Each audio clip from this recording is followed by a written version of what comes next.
have one more introduction to make. And that is somebody who probably needs no introduction, but I'm going to introduce her anyway. So Ann Ochoa, our A-team captain, is going to come up here in a second. In her early days, Joan Carney Ochoa moved with her parents to Europe and attended kindergarten through second grade in Germany and Italy. That's one thing I did not know about it. After returning to the States, the family settled in Massachusetts, where Ann graduated from Weston High School and University of Massachusetts at Amherst. And she was raised a Republican in a Democratic state, and contrarily didn't adopt Democratic values until she moved to Texas. Go figure that. She came here for work reasons in 1974, and she married her husband Greg in 1988, and they moved their electronics business to Lago Vista 2 years later. Ann remembers her first local Democratic experience as watching Al Gore's An Inconvenient Truth movie in this very room in 2006. And along with everyone else, she became active with the Democratic Party in 2016. Her first project was to attempt to document every lie told by 45 in his first 100 days. Did you get overwhelmed? So Ann does have a long history in Lago Vista of being active in our club and in, as city councilwoman even. She served as the secretary of our club and its president, and she's currently in her 7th year as action team chair. I didn't realize that either. I've only been around for about 3 years. And her 3rd year as precinct chair of 282, right? And she's just back from her first Texas State Democratic Convention, and we're going to hear all about it. So please welcome Ann Ochoa.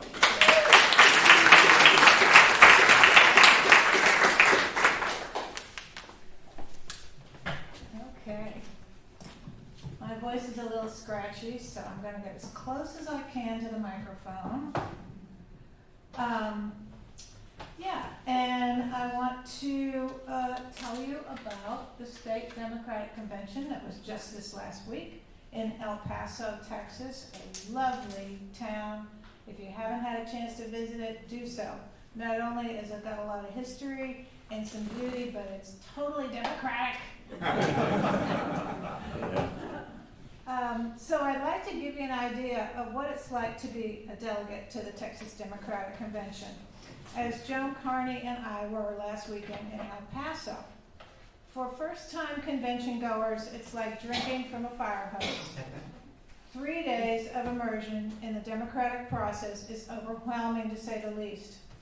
I didn't know where to begin to describe it or where to end. So I asked my husband, what would you like to hear about? And the answer was, tell me why it was valuable. Okay, brass tacks. Here's the answer to that question, with the caveat that all the errors and omissions are my own. I'm going to call it Introduction, Information, Issues, Implementation, and Inspiration. Or, as the El Pasans say, ay, ay, ay, ay, ay!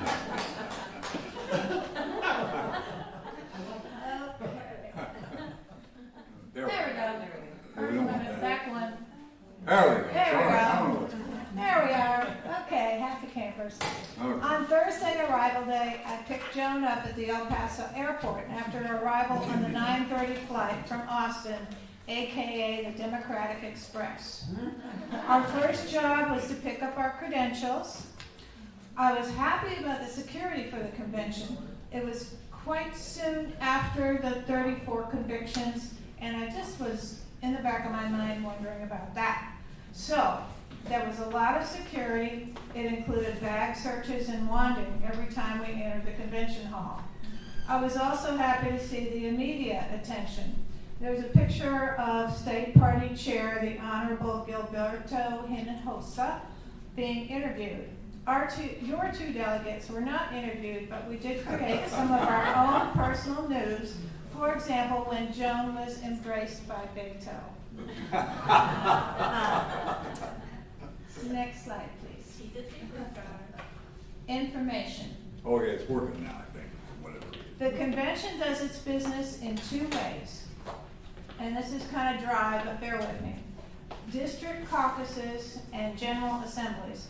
If all allocated delegates from the state attended, there would be over 12,000 of us. As it was, there were almost 2,000 delegates present. Delegates are divided into 38 district caucuses as defined by congressional district. Our weird-looking CD10 district, let me say it again, The anglerfish. was specifically gerrymandered to keep Republican Congressman Michael McCall in power. Our own Teresa Paso is going to give him a run for his money. Amen. At the convention, our CD10 votes by paper ballot to elect our representatives to the state party and the national election. The other business is done in General Assembly. We met twice, for 4.5 hours on Friday night and then 7.5 hours on Saturday morning. You think that's a long time, but you know what? It really passed quickly because there were so many incredible speakers, 36 in all, who represent the best of the Democratic Party in Texas. And also we had important work to do. Committees had been working on 3 items which we must consider and vote on: the rules, the resolutions, and most importantly, the platform. Slide 4. There we Yes. go. Awesome. Issues. Let's just take it. Joan and I began informing ourselves on issues Friday morning at 7:30 a.m. We attended interest caucuses. These are breakout meetings on issues important to Democrats and other real human beings. I could not help but mentally compare these packed meetings with the fabled smoke-filled rooms in cartoons of the past, except instead of old white men smoking cigars, the attendees were black, brown, yellow, old, young, he, she, and non-binary, no smoke in sight. A true representation of the melting pot, which is Texas. At the Stop Gun Violence Caucus, who had showed up but David Hogg, survivor of Parkland High and a national gun control advocate. He was attending his first state Democratic convention, ours, because he feels Texas is ripe for change. During the previous night's kickoff reception, we had heard the same message from Gabby Giffords, who actually came to talk to us about her new bipartisan organization with which to confront the gun lobby. Check it out on Giffords.com. We tried to get in the Progressive Caucus, but the room was over capacity. I was able to snap one picture of Clayton Tucker and then moved on. The Rowdy Tejano Conference was another packed event where I learned, among other things, and let me know if you heard this, that Mexico had just 3 days before elected their first woman president, a left-leaning engineer, no less, with 61% nationwide turnout. 61%. A powerful statement from Lulu Flores of Austin said, "Vouchers are a way that Republican kids don't have to go to school with our children." Think about that. Strike another blow against Texas racism for public education. Our next stop was the Women's Reproductive Rights Caucus, where we heard from Wendy Davis, Executive Director of Planned Parenthood Votes Texas. Her call to arms is, we care, we are driven, and that's why we're here. We have to fight cycle after cycle, vote by vote, election by election, because this is our way forward. She said that 80% of the additional births in the first year and in the first year and a half after the abortion ban were to teens and Hispanics. If you have granddaughters, you can't stop fighting until this is fixed. Implementation. This is the work. Friday afternoon, Joan and I met with our local caucus CD10 to start implementing the tasks at hand. Under the capable leadership of Chairs Cecil Webster and Judy Leons, the 40 or so delegates present voted to elect 4 delegates to the National Democratic Convention. We also elected 2 representatives to the State Democratic Executive Committee, 1 member of the DNC Nominations Committee, 1 member of the Biden Presidential Preference Recommendation Committee, and 1 elector and 1 alternate elector. As you already know this because the surprise is blown, but I'm so happy that our club endorsement for national delegate Carrie Stevens won.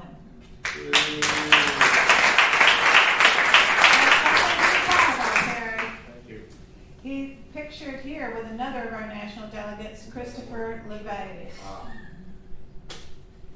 Saturday morning, we reconvened in general session to vote on the rules, resolutions, and the platform. Results can be found at the QR code on the screen. All the results, all the reports from all the committees and all the elections are in that QR code, so check it out. With thanks to the Texas Progressive Podcast, I borrow their summary. The major objective of passing the 64-page platform was achieved unanimously in spite of a common procedural difficulty regarding quorum that occurred at the end of the 5-hour meeting. Truly, this is what democracy looks like. Our adopted platform is in direct counterpoint to the disturbing one just released by the Republicans, which you've already heard about, displaying their fear that they are losing the rural vote just like they have lost the big city votes in recent years. They want to close their primaries and decide statewide elections by county, putting elections in the hands of rural communities. What they mean by closing the primaries is that only quote-unquote registered Republicans, ones that have been documented as members of the party, can vote in the primary, the Republican primary. In contrast, our issue-based platform includes a guaranteed right to abortion care, repealing of recent draconian state border laws, especially SB4, school funds for public schools, legislation aimed at curbing gun violence, and much more. The most contentious issue at the convention was the war between Israel and Hamas, and the platform both recognizes Israel's right to exist with secure borders and calls for an independent Palestinian sovereign state. For more on all this, I recommend you first check out the QR code or sign up for the Progress Texas Daily Dispatch podcast. They're a great way to catch up on all things blue in Texas while you're stuck in traffic.